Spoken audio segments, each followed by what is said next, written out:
Hello guys, Abhishek and welcome back to Nick Binder trade. आज हम देखने वाले हैं स्कैल्पिंग ट्रेडिंग स्ट्रैटेजी। इसके पहले भी मैंने एक वीडियो बनाया है स्कैल्पिंग स्ट्रैटेजी पे, बट वो बहुत ही बेसिक वीडियो था। तो आज मैं कुछ एडवांस कॉन्सेप्ट्स बताऊंगा, स्कैल्पिंग कैसे करनी है और हमें कैसे ट्रेड्स लेने हैं, टाइम फ्रेम क्या होना चाहिए, रिस्क रिवॉर्ड क्या होना चाहिए और किस किस डायरेक्शन में हम ट्रेड ले सकते हैं, कौन कौन से स्ट्रैटेजीज़ हैं, मैं सारे एक्सप्लेन करूँगा। सो वीडियो को पूरा देखिएगा। वीडियो पसंद आए तो वीडियो को लाइक एंड शेयर ज़रूर कीजिएगा। अगर आप चैनल पे नए हैं तो चैनल को मेक श्योर करके सब्सक्राइब करके बेल नोटिफिकेशन ऑन कर दीजिएगा, ताकि सारे स्ट्रैटेजीज़ और रिलेटेड वीडियोस आपको टाइम टू टाइम मिलते रहें। तो चलिए हम स्टार्ट करते हैं वीडियो को। तो सबसे पहले, इससे पहले कि मैं स्ट्रैटेजीज़ बताऊँ, मैं एक एक्सप्लेन कर देता हूँ सिंपल में कि स्कैल्पिंग क्या होती है। सो स्कैल्पिंग का मतलब आप लोगों को, मोस्टली लोग जो ट्रेड करते हैं उनको मालूम होगा कि स्कैल्पिंग मतलब ट्रेडिंग ही होती है, बस वो हम शॉर्ट टर्म के लिए करते हैं। जैसे अगर आप कुछ दिनों के लिए ट्रेड कर रहे हैं, कोई ट्रेड लेके आप एक से ज़्यादा दिन होल्ड कर रहे हैं, तो हम उसे पोजिशनल कहते हैं। ओके, अगर हम पूरे दिन के लिए कर रहे हैं तो उसे हम इंट्राडे कहते हैं। बट इंट्राडे में स्कैल्पिंग भी आती है। स्कैल्पिंग में क्या होता है, हम ट्रेड्स लेते हैं, बट हमारे जो ट्रेड्स होते हैं वो शॉर्ट टर्म ट्रेड्स होते हैं, प्रॉफिट्स उसमें छोटे होते हैं, लॉस उसमें छोटे होते हैं, बट उसका जो टाइम फ्रेम होता है वो बहुत कम होता है। स्कैल्पिंग में मोस्टली एक मिनट से लेके एक बार मैं लिख के बताता हूँ। हाँ, कोई भी ट्रेड स्कैल्पिंग में जो 1 मिनट से लेके 15 मिनट तक के ट्रेड्स होते हैं, वो स्कैल्पिंग ट्रेडिंग में आते हैं। ओके, यूजुअली स्कैल्पिंग का यही डेफिनेशन है। तो मोस्टली जो भी मेरा भी स्कैल्पिंग का ट्रेड्स होता है, लोग के जो भी स्कैल्पिंग के ट्रेड्स होते हैं, वो 5 से 10 मिनट में ही ओवर हो जाते हैं। 5 से 10 minute is more than enough for a scalp. तो चलिए वीडियो को स्टार्ट करते हैं और वीडियो को एंड तक देखिएगा। एंड में मैं कुछ रिस्क रिवॉर्ड मैनेजमेंट बताऊंगा, जिससे आपका लॉसेस कम होगा, प्रॉफिट्स बड़े होंगे। क्योंकि स्कैल्पिंग में बहुत लोग कहते हैं कि स्कैल्पिंग में फ़ायदा नहीं होता है, क्योंकि 1:1 का रिस्क रिवॉर्ड मिलता है, इसलिए एक दिन लॉस होगा, अगले दिन प्रॉफिट हो जाएगा, तो कुछ फ़ायदा नहीं होता है। इसलिए वीडियो को एंड तक देखिएगा। मैं एक एडवांस पॉइंट बताऊँगा आपको रिस्क मैनेजमेंट से रिलेटेड, जिससे आपका इसमें रिस्क मैनेजमेंट बना रहेगा। तो सबसे पहले, स्कैल्पिंग में बहुत सारे स्ट्रैटेजीज़ होते हैं और मैं एक वीडियो में सारे एक्सप्लेन नहीं कर सकता हूँ। तो मैं एडवांस स्ट्रैटेजीज़ जो मेन है, जो यूज़ आप कर सकते हैं, वो कर सकते हैं।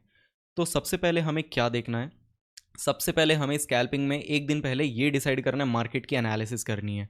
जैसे हम मार्केट एनालिसिस करते हैं, सेम वैसे ही करेंगे। अभी मैं यहाँ करके नहीं बता रहा हूँ, वरना वो बहुत ही लंबा हो जाएगा। जैसे यहाँ पर मुझे दिख रहा है कि मार्केट नेगेटिव है, यहाँ पर मुझे दिख रहा है मार्केट नेगेटिव है, तो मेरा एनालिसिस के हिसाब से मैं सोचूंगा कि ठीक है, नेगेटिव मार्केट है, तो हमें मार्केट के अगेंस्ट स्कैल्प नहीं करना है, हमें सेलिंग के ट्रेड्स देखने। ओके, हमें सेलिंग के ट्रेड्स देखने, क्योंकि मार्केट नेगेटिव है।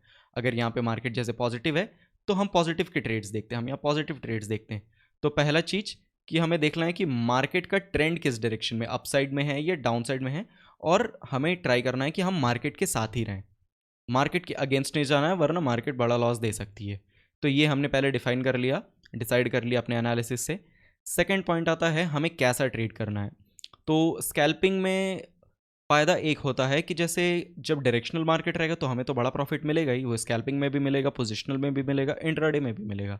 बट अगर मार्केट वॉलेटाइल है, रेंज बाउंड है, तो उसमें क्या है, बहुत लोग लॉस खाते हैं। तो स्कैल्पिंग का एक फ़ायदा है, मैं आपको बताऊंगा, कि जब मार्केट रेंज बाउंड रहेगा, वॉलेटाइल मार्केट रहेगा, तब भी आप स्कैल्पिंग में बहुत सारे छोटे छोटे ट्रेड्स लेके आप एक अच्छा खासा अमाउंट बना सकते हैं। ओके, तो चलिए वीडियो को स्टार्ट करते हैं और मेन मुद्दे पे आते हैं, जो है स्कैल्पिंग की स्ट्रैटेजीज़। तो पहली स्ट्रैटेजी तो आपको ये करनी है, पहली चीज़ आपको ये करनी है कि आपको टाइम फ्रेम 1 मिनट रखना है। आप 5 मिनट भी रख सकते हैं, 15 मिनट भी रख सकते हैं, आप अलग अलग चार्ट्स ओपन करके रखिए, अलग अलग टैब में, अलग अलग टैब में। बट यूजुअली जो स्कैल्पिंग के ट्रेड्स होते हैं वो 1 मिनट पे ही होती है। ओके, तो आप 1 मिनट पे रखिए, क्योंकि 5 मिनट में अगर आप चार्ट देखेंगे तो उसके ट्रेड्स लंबे हो जाएंगे, 15 मिनट के और भी ज़्यादा लंबे हो जाएंगे। आप उसको ऑब्जर्वेशन के लिए खोल के रखिए, ताकि आपको आइडिया मिलते रहे कि ओवरऑल चार्ट कैसा परफॉर्म कर रहा है, मार्केट किधर जा रहा है। बट जो ट्रेड्स आपको मिलेंगे, एग्जीक्यूशंस होंगे, एंट्री एग्जिट, वो 1 मिनट पे होगी। तो 1 मिनट पे मैं आपको कोई कैंडल स्टिक्स नहीं बताने वाला हूँ, क्योंकि देखिए, एंट्री और एग्जिट का सेम होता है। बहुत लोग कैंडल स्टिक्स के हिसाब से करते हैं, बहुत लोग चार्ट पैटर्न्स के हिसाब से करते हैं। मैं प्राइस एक्शन प्रॉपरली देखता हूँ। ओके, तो मैं प्राइस एक्शन स्ट्रैटेजी बताऊंगा आपको, जो थोड़ा ज़्यादा एडवांस्ड हो जाता है और जिसमें आपको प्रॉफिट्स भी अच्छे होते हैं। तो स्ट्रैटेजी से पहले एक और इंपॉर्टेंट पॉइंट मैं बता देता हूँ कि देखिए, 1 मिनट टाइम फ्रेम पे आपको क्या है ना, आपको बहुत सारे ट्रेड मिलेंगे, आपको इन्फिनाइट नंबर ऑफ ट्रेड्स मिल जाएंगे। ओके आपको मतलब हर 5 मिनट में एक ट्रेड मिलता रहेगा, हर 5 मिनट में, हर 3 मिनट में एक एक ट्रेड मिलता रहेगा। तो आपको सारे ट्रेड्स नहीं लेने हैं, सारे ट्रेड्स नहीं लेने। अगर आपने सारे ट्रेड्स लिए तो मतलब आपके चांसेस बढ़ सकते हैं लॉसेस के। तो हमें क्या देखना है, सबसे पहले हमें देखना है कि लेवल्स क्या हैं। हमें सपोर्ट एंड रेजिस्टेंस के लेवल्स देखने हैं, हमें स्टॉक का कोई इंपॉर्टेंट लेवल देखना है, स्टॉक कहाँ से ब्रेक डाउन कर सकता है, कहाँ से ब्रेकआउट कर सकता है, हमें वो डिफाइन करना है। इसके साथ साथ हमें ये भी देखना है कि इंपॉर्टेंट साइकोलॉजिकल नंबर क्या है, जैसे 23,500, 24,000, 23,000, ये सब जैसे इंपॉर्टेंट साइकोलॉजिकल लेवल्स है, ये सब हमें ध्यान में रखने हैं और ये सब हमें एनालिसिस में करनी है एक दिन पहले। हमें ट्रेड कैसे लेने वो मैं बताता हूँ। तो चलिए मैं 1 मिनट के टाइम फ्रेम पे चलता हूँ। 1 मिनट के टाइम फ्रेम पे चल के मैं आपको दिखाता हूँ कि हमें ट्रेड्स कैसे लेने हैं। जो यूजुअली हमारा स्कैल्पिंग का ट्रेड्स रहेगा ना, वो हमें फर्स्ट आवर 1-1.5 घंटे में ही मिलेगा, क्योंकि उसके बाद 10:30-11 बजे के बाद मार्केट साइडवेज हो जाता है। फिर आपको सेकंड हाफ में 1 बजे के करीब फिर से ट्रेड्स मिल सकते हैं, बट मोस्टली मेरे जैसे ट्रेड्स होते हैं फर्स्ट आवर में ही मोस्टली ट्रेड्स हो जाते हैं। तो यहाँ पे लास्ट जो ट्रेडिंग डे था वो था 28। तो 28 को हमें क्या करना है, हमें पहले देखना है कि एक दिन पहले का एनालिसिस करना है। एनालिसिस हम 15 मिनट पे ही करेंगे।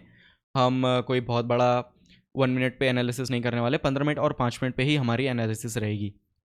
ओके तो लेट्स से जैसे ये 28 का चार्ट है, ये 20 सॉरी ये 9-15, हाँ ये 28 का है, ये 27 का है। तो यहाँ से अगर हम देखते हैं तो हमें क्या पता चल रहा है कि मार्केट अपसाइड जा रहा था, मार्केट थोड़ा नीचे आया, प्रॉफिट बुकिंग हुई, मार्केट गैप डाउन खुली 27 को, गैप डाउन खुल के तुरंत ऊपर आ गया और ये एक रेजिस्टेंस है, ये रेजिस्टेंस के पास ये वेट कर रहा है। ओके तो हमारा नज़रिया क्या रहेगा कि अगर इस रेजिस्टेंस को क्रॉस करता है, इसके ऊपर 1 मिनट पे प्राइस एक्शन बनता है, तो हमें ट्रेड लेना रहेगा। ओके ये हमने पहले से डिसाइड कर लिया। ओके और ये पूरी बाइंग की जोन है, यहाँ पे कंटिन्यू कंसोलिडेशन हो रहा है। ओके इसके ऊपर अगर वेट करता है, प्राइस एक्शन बनाता है, तो हमें बाइंग का ट्रेड लेना, ये हमने पहले से डिसाइड कर लिया। तो चलिए 1 मिनट पे जाके देखते हैं क्या हमें कोई ट्रेड्स मिले अच्छे या नहीं मिले। तो सबसे पहले हम 1 मिनट टाइम फ्रेम पे आ गए, ये है 28 मिनट का, 28 मार्च का, सॉरी 28 मार्च में ओपन का हुआ, हमें पहले देखना है। तो ये 9-15 की कैंडल है, ये ओपन यहाँ पर हुई है। ओपन होने के बाद क्या इसने इसके ऊपर ये जो रेजिस्टेंस का लेवल है, मैं ये मार्क कर देता हूँ। चलिए मैं इससे मार्क कर दिया, आपको अगर नहीं दिख रहा होगा मैं इसे मोटा कर देता हूँ थोड़ा लाइन को। ओके ये आपको दिख रहा होगा, ये अराउंड एक रेजिस्टेंस है 23,615, 620। ओके मार्केट यहाँ ओपन होती 9-15 में, ओपन होने के बाद मार्केट एक ही कैंडल में इसके ऊपर जाती है, तो क्या हमें ट्रेड बना? नहीं, हमारा ट्रेड नहीं बना। हमारा ट्रेड कब बनता? जब मार्केट यहाँ पर ओपन हुई, इसके ऊपर जाके एक पुल बैक देती, पुल बैक के बाद वापस से अगर जा रही होती, तब हम यहाँ के करीब ट्रेड लेते हैं। ओके और हम वेट करते हैं प्रॉफिट्स का। ओके एसएल हमें सिर्फ 10 पॉइंट का ही रखना है, 10 से 15 पॉइंट एसएल ऑप्शन में। ओके ऑप्शन में हमें 10 से 15 पॉइंट का एसएल रखना है। 150, 150, 160 के करीब हमें ऑप्शन, 140 से 160 के करीब हमें ऑप्शंस मिल जाएंगे यूजुअली निफ्टी के। 10 से 15 पॉइंट ऑप्शन में रखना है, 20 से 30 पॉइंट हमें निफ्टी के चार्ट में एसएल रखना है। इससे ज़्यादा एसएल नहीं रखना है, क्योंकि ये स्कैल्पिंग है, आपको बड़े प्रॉफिट्स भी नहीं मिलेंगे, तो आपको एसएल भी फिक्स रखना है 10 से 15 पॉइंट। और मैंने बैक टेस्टिंग की है, 10 से 15 पॉइंट की एसएल ठीक रहती है, कोई ख़राब नहीं है। ओके स्कैल्पिंग के लिए तो 10 से 15 पॉइंट का हमें एसएल रखना है। टारगेट कितना रखना है मैं वो बताता हूँ पहले। तो हमें यहाँ पे ट्रेड मिला या नहीं ये पहले देखते हैं। तो ये क्या हुआ, ऊपर गया, नीचे आ गया, हमें कोई ट्रेड नहीं मिला। ट्रेड हमें कब मिलता? अगर ये ऊपर जाता, एक पुल बैक देता। ओके पुल बैक देने के बाद जब यहाँ पर एक कैंडल बना देते यहाँ पर, या फिर इसको क्रॉस कर रहा होता इसको, तो हमें एक ट्रेड मिलता है। हमें क्यों मिला ट्रेड? क्योंकि मार्केट ऊपर गया, रेजिस्टेंस के ऊपर सस्टेन किया, वापस से सेलर ने ट्राई किया रेजिस्टेंस के नीचे ले आने पे, बट ये प्रीवियस लो को ब्रेक नहीं कर पाया, यहाँ से सपोर्ट लेके ऊपर गया, तो ये हायर हाई का स्ट्रक्चर बन रहा है प्राइस एक्शन। ओके हावी हो रहे हैं यहाँ पे बायर्स, तो हमें यहाँ पर एक ट्रेड मिलता, बट ऐसा हुआ ही नहीं। तो हमें क्या ट्रेड लेना था? नहीं, हमें ट्रेड नहीं लेना था। उसके बाद देखते हैं क्या हमें और कोई ट्रेड मिला। चलिए देखते हैं। तो अगर जो अग्रेसिव ट्रेडर है, जैसे मैं अग्रेसिव भी ट्रेड करता हूँ, नॉन अग्रेसिव भी ट्रेड करता हूँ, सेफ भी ट्रेड करता हूँ, तो मेरा एक ट्रेड वहाँ बना नहीं, बट मेरा सेकंड ट्रेड कहाँ बनता? अगर ये ऊपर गया, मुझे दिख रहा है ये सस्टेन नहीं किया, सस्टेन नहीं करने के बाद जब ये नीचे आ रहा था, तो मुझे मालूम है कि ये एक रेंज है मार्केट की। ओके मैं इधर कहीं शॉर्ट करता मार्केट को, और मेरा टारगेट यहाँ तक का होता। ओके छोटा सा टारगेट होता, जैसे मैंने लेट्स से यहाँ पर मुझे दिखा कि ये सस्टेन नहीं कर पाया, नीचे आ रहा है, तो 23,610 पे मैंने शॉर्ट किया, और मेरा टारगेट बस यहाँ तक ही होता, इस लेवल तक, क्योंकि यहाँ पे आपको दिख रहा होगा वेट किया था। 33 पॉइंट्स का यहाँ पे टारगेट मिल रहा है मुझे। 33 पॉइंट्स मतलब ऑप्शन में मुझे 15 पॉइंट मिल जाते हैं, तो 10 पॉइंट के एसएल के हिसाब से 15 पॉइंट का यहाँ मुझे टारगेट मिलता। सेकेंड ट्रेड मुझे कहाँ मिलता? सेकेंड ट्रेड आपको यहाँ पर, आप बहुत लोग बोल सकते हैं कि ये अगर एक रेंज बनी है तो यहाँ पर हम बाई की भी ट्रेड ले सकते हैं। बिल्कुल आप ले सकते हैं बाई की ट्रेड, बट मैं ये सजेस्ट नहीं करूँगा क्योंकि मार्केट बाइंग का है नहीं। अगर इसके ऊपर होता तो हम सोच सकते हैं कि बायर्स अग्रेसिव है, बट ये इसके ऊपर गया नहीं है। ओके, और मार्केट खुलते साथ नीचे आ गया, तो बाइंग के साइड में अगर आप ट्रेड भी लेते ना तो कॉल साइड में प्रीमियम्स उतने फास्ट मूव नहीं होते। सेकेंड ट्रेड हमें तब मिलता जब ये इस लेवल को ब्रेक करता। आपको दिख रहा है ये एक रेंज है। ओके, मैं ये रेंज को, इस रेंज को भी मैं मार्क कर देता हूँ। ओके, ये रेंज आपको दिख गई। सेकंड, जब ये वापस से इस लेवल पर गई, इसने एक रेड कैंडल बनाया, इसने एक रेड कैंडल बनाया, आप यहाँ पर फिर से शॉर्ट कर सकते, यहाँ पर आप फिर से सेल कर सकते हैं। और यही फ़ायदा होता है स्कैल्पिंग का कि आप रेंज बाउंड मार्केट में ट्रेड कर सकते हैं। मैं रेंज बाउंड मार्केट में ट्रेड करता हूँ एंड प्रॉफिट्स होते हैं। और जो बोलते हैं कि रेंज बाउंड मार्केट में ट्रेड नहीं होता है, वो सही बोलते हैं। अगर मार्केट इस तरीके की है, 1 मिनट में ऐसे छोटी छोटी कैंडल्स बन रही है तो नहीं होगा, बट अगर रेंज में ऐसे प्ले कर रही है, एक वेव्स की तरीके से स्विंग्स मार रही है, तो आपको प्रॉफिट्स हो सकते हैं। उसके लिए हमें बस एंट्री एंड एग्जिट्स परफेक्ट रखने हैं। यहाँ पे आपको क्या है, एक ट्रेड आपको यहाँ से यहाँ तक मिला। सेकेंड ट्रेड आपको तुरंत अग्रेसिव सेल नहीं करना है। यहाँ पर जाते हुए यहाँ पर आपको दिखा ऊपर गया, एक रेड कैंडल बनाया 1 मिनट में, तो इससे आपको एक कंफर्मेशन मिला कि हाँ, बायर्स अभी भी स्ट्रांग नहीं है, इसके ऊपर नहीं ले जा पाए और ये वापस से एक स्विंग नीचे बना सकता है। आपने यहाँ पर फिर से शॉर्ट लिया, ये है 23,605 के करीब।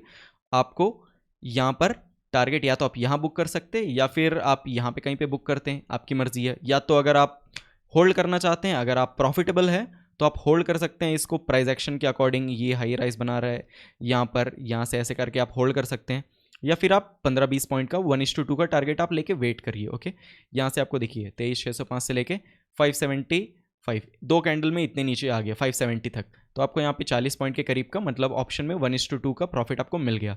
सेकेंड ट्रेड हमें यहाँ मिला। तो ये तो हो गया रेंज बाउंड मार्केट में हमें कैसे ट्रेड करना है। रेंज बाउंड मार्केट में हमें कैसे ट्रेड करना है, अगर मार्केट रेजिस्टेंस पे जाता है, एक कैंडल का वेट करना है हमें। 1 मिनट में एक कैंडल बन जाती है, उसके नीचे जैसे ही निकलती है हमें 10 पॉइंट का एसएल लगा के 1:2 का टारगेट रखना है। ओके, 1:2 या फिर 1:1.5 का मिनिमम टारगेट हमें रखना है, 15 पॉइंट का टारगेट हमें रखना है। ओके, और सेकंड हमें ट्रेड कब लेना है रेंज बाउंड में, जब ये नीचे में ऑपोजिट नीचे आ रही है, यहाँ पर यहाँ पर अगर ये सपोर्ट के आसपास कोई भी एक कैंडल बनाती है ग्रीन, इसके ऊपर हमें ट्रेड लेना है। बट अगर ये कैंडल बहुत बड़ी हो जाती है, इतनी बड़ी अगर ये कैंडल हो गई और रेंज यहीं पे खत्म हो रही है, तो हमें यहाँ पे ट्रेड नहीं लेना है, क्योंकि ऑलरेडी ये 20 पॉइंट 25 पॉइंट की कैंडल बन गई। यहाँ पर 5 पॉइंट का मूव देके ये बंद हो जाएगी। तो हमारे पास एक डिस्टेंस होना चाहिए जिसमें वो ट्रैवल कर सके। ये तो हो गया एक स्ट्रैटेजी रेंज बाउंड की। इसके अलावा हमें क्या करना है, एक होता है ब्रेकआउट और ब्रेकडाउन में हम कर सकते हैं ट्रेडिंग, सपोर्ट एंड रेजिस्टेंस के ब्रेकआउट या ब्रेकडाउन पे। तो लेट्स से अगर आप रेंज बाउंड में ट्रेड ले लिए, या फिर आपको नहीं करना है रेंज बाउंड, आपको डर लगता है लॉसेज होते हैं, आपका कंट्रोल में नहीं रहता, ओवर ट्रेडिंग हो जाती है, तो इसमें क्या है कि आपने ये रेंज मार्क करके रखा है, आपको दिखा कि मार्केट रेंज बाउंड थी, अब यहाँ पर मार्केट ने ब्रेकडाउन किया है, यहाँ पर मार्केट ने ब्रेकडाउन किया है। ब्रेकडाउन करने के बाद मार्केट ने यहाँ पर क्लोजिंग दी है। क्लोजिंग देने के बाद आपने लेट्स से यहाँ पर एंट्री किया, ये पॉइंट है 576 के करीब। यहाँ पर आपने 10 पॉइंट का एसएल लगाया है, 10 पॉइंट का एसएल लगाया है ऑप्शन में, यहाँ पे 20 पॉइंट का एसएल रहेगा, तो यहाँ पे 596 इस पॉइंट के करीब का आपका एसएल रहेगा। ओके, 10 पॉइंट में ऑप्शन का। तो ये मार्केट ने थोड़ा देर वेट किया, वेट करने के बाद मार्केट ने आपको इजीली 1:2 1:3 इजीली आपको प्रॉफिट मिल गया। ये आपका एक ट्रेडिंग हो गया ब्रेकडाउन का। अब मैं ब्रेकआउट का एक बार आपको बता देता हूँ। यहाँ पर तो मार्केट नेगेटिव था। अब एक और बात कि मार्केट में हमें नेगेटिव साइड्स के ट्रेड मिल रहे हैं। आज मार्केट हमें मालूम है कि नेगेटिव हो रहा है, तो हमें उस दिन अगर पॉजिटिव ट्रेड मिलते हैं तो हमें नहीं लेना है। अगर आप बहुत अग्रेसिव ट्रेडर है तो आप ले सकते हैं एसएल छोटा 10 पॉइंट का रख के, बट मोस्टली उस दिन हमें नहीं लेना है। यहाँ पर जैसे हमें ब्रेकआउट हुआ इस लेवल का, ब्रेकआउट होने के बाद क्या ये हमें प्रॉफिट दिया? नहीं, हमें प्रॉफिट नहीं दिया। ये वापस से नीचे की तरफ यहाँ पर थीटा डीके हो गया होगा। ओके, एक और ट्रेडिंग आप कर सकते हैं इसमें, आपको सपोर्ट्स देखने हैं। सपोर्ट एंड रेजिस्टेंस पे आप बाइंग कर सकते हैं, रेजिस्टेंस पे सेलिंग कर सकते हैं। यहाँ पर ब्रेकडाउन में आपने कर लिया। सेकंड, आपने ये सपोर्ट मार्क करके रखा, यहाँ से मार्केट में मूवमेंट स्टार्ट हुई थी, एक इस पॉइंट से एक इस पॉइंट से। ओके, ये पॉइंट है 23,510, एक ये 23,510 का यहाँ पर सपोर्ट भी है, और सपोर्ट के साथ साथ 23,500 एक बहुत ही स्ट्रॉन्ग सपोर्ट है। निफ्टी का एक साइकोलॉजिकल नंबर है 500 का, तो अगर हमें यहाँ पे बाइंग की चांस मिलती तो हमें ले लेना है। अगर ये और कोई जगह पे होता, जैसे सेलिंग का मार्केट है, सेलिंग के मार्केट में हमें अगर यहाँ पर बाइंग मिलती, यहाँ पर बाइंग मिलती, या फिर कोई राउंड लेवल नहीं होता, साइकोलॉजिकल नंबर नहीं होता, तो मैं सजेस्ट नहीं करता। बट अगर जैसे ये 24,000 लेवल, 23,500 का लेवल, इस लेवल्स पे हमें बाइंग की ट्रेड मिलती तो हमें ले लेना है। और हमें कैसे लेना है वो देखिए, ये 23,500 के करीब आया, एग्जैक्ट 23,500 नहीं आएगा, 20-30 पॉइंट ऊपर नीचे होता है। ये 23,510 के करीब आया। यहाँ पर हमें डायरेक्ट एक ग्रीन कैंडल देख के ट्रेड नहीं लेना, यहाँ पर हमें प्राइस एक्शन देखना है कि वो प्राइस एक्शन हायर हाइस बना रहा है या नहीं, चेंज हो रहा है यानी मार्केट का डायरेक्शन। तो क्या यहाँ पर चेंज हो रहा है, चलिए देखते हैं।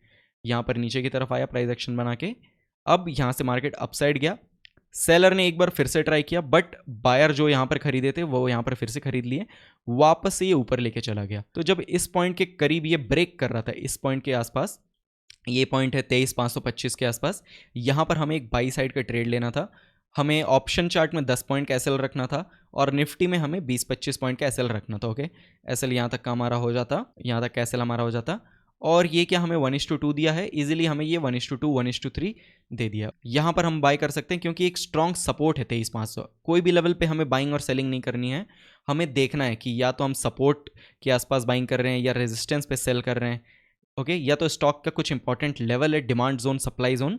अगर आपको नहीं मालूम डिमांड जोन सप्लाई जोन क्या है, कमेंट करिएगा, मैं डिमांड जोन सप्लाई जोन पे वीडियो बना दूंगा। तो उन लेवल्स पे हमें बाय करना है। एक बार यहाँ हमें ट्रेड मिल गया, हमें मालूम है कि अब ये एक सपोर्ट बन गया है 23,500, मार्केट एक बार ऊपर गया, वापस अगर यहाँ पर आता है, यहाँ पर वेट किया, वेट करने के बाद जैसे यहाँ पर प्राइस एक्शन बनाया, हमें यहाँ पर फिर से एक ट्रेड मिलता, हमें यहाँ पे एक ट्रेड मिलता, यहाँ पर भी हमें ट्रेड मिल जाता कि अगर यहाँ पर रेंज बना के ब्रेक हो रहा है। बट यहाँ पर ट्रेड नहीं लेते क्योंकि हो सकता है कि ये ऊपर जाके नीचे आ जाए, क्योंकि रेंज बनाने के बाद हो सकता है ये सस्टेन ना करे, प्राइस एक्शन बनाने के बाद ये सस्टेन करता, यहाँ पर हम ट्रेड लेते हैं।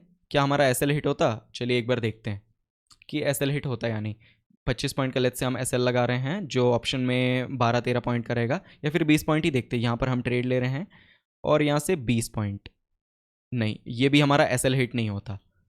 तो हमने क्या किया, यहाँ पर फिर से मार्केट ने ऊपर गया, या तो इस कैंडल पे आप ट्रेड लेते हैं या फिर ये बड़ा प्राइस एक्शन देखते आप यहाँ पर ट्रेड लेते हैं। दोनों में एसएल हिट नहीं होता, दोनों कर सकते हैं, जैसी आपकी मर्जी।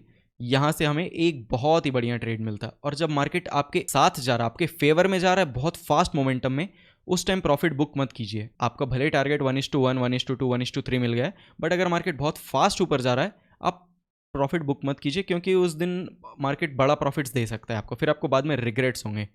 अगर मार्केट धीरे धीरे जा रहा है, आपका प्रॉफिट आ गया, वहाँ पे वेट कर रहा है, तो आप प्रॉफिट्स बुक कर लीजिए, पोजीशंस को एग्जिट मार दीजिए। बट अगर मार्केट इस तरीके से एकदम फास्ट जा रहा है, कंटिन्यू ग्रीन कैंडल्स बना के, तो यहाँ पर आपको वेट करना है कोई रेजिस्टेंस आने का, या फिर एक रेड कैंडल का, उसके नीचे अगर ब्रेक होता है तो आपको ट्रेलिंग स्टॉप लॉस देके अपना प्रॉफिट निकाल लेना है। तो आज मैंने आपको बताया कि हमें रेंज बाउंड में कैसे स्कैल्प करना है, हमें ब्रेकआउट पे कैसे स्कैल्प करना है, हमें ब्रेकडाउन में कैसे स्कैल्प करना है। ब्रेकआउट ब्रेकडाउन में हमें या तो प्राइस एक्शन देखना है, हायर हाइज हायर लो, या फिर उसके ऊपर थोड़ा टाइम स्पेंड करें, रेंज बनाए, कोई भी एक रेंज 4-5-6 कैंडल बनाए, उसके ऊपर ब्रेक करता है, सस्टेन कर जाता है, तो हमें लेना है। रेंज के नीचे का एसएल 10 पॉइंट में, एसएल यूजुअली कवर हो जाता है 1 मिनट में, ऑप्शन में 10 पॉइंट का एसएल, 10 से 15 पॉइंट का, और स्पॉट चार्ट में 20 से 25 पॉइंट का एसएल हमें रखना है, 20 से 30 पॉइंट का। वीडियो अगर आपको अच्छा लगा तो वीडियो को लाइक एंड शेयर जरूर कीजिएगा। कोई भी अगर डाउट्स होंगे तो डाउट्स आप हमें कमेंट सेक्शन में पूछ सकते हैं। कोई अगर वीडियो आपको चाहिए किसी टॉपिक पे तो आप कमेंट सेक्शन में लिख के बताइए। अगर आप हमारे टेलीग्राम चैनल से नहीं जुड़े हैं तो आप हमारे टेलीग्राम चैनल से जुड़ सकते हैं, डिस्क्रिप्शन बॉक्स में मैंने उसका लिंक डाल दिया है। और अगर आपने ट्रेडिंग अकाउंट ओपन नहीं किया है तो मैंने डिस्क्रिप्शन में उसका भी लिंक डाला है, आप हमारे लिंक से ट्रेडिंग अकाउंट ओपन कर सकते हैं। चैनल को सब्सक्राइब करके बेल नोटिफिकेशन जरूर दबाइएगा। आज के लिए बस इतना ही, मिलते हैं हम किसी नेक्स्ट वीडियो में। Thank you.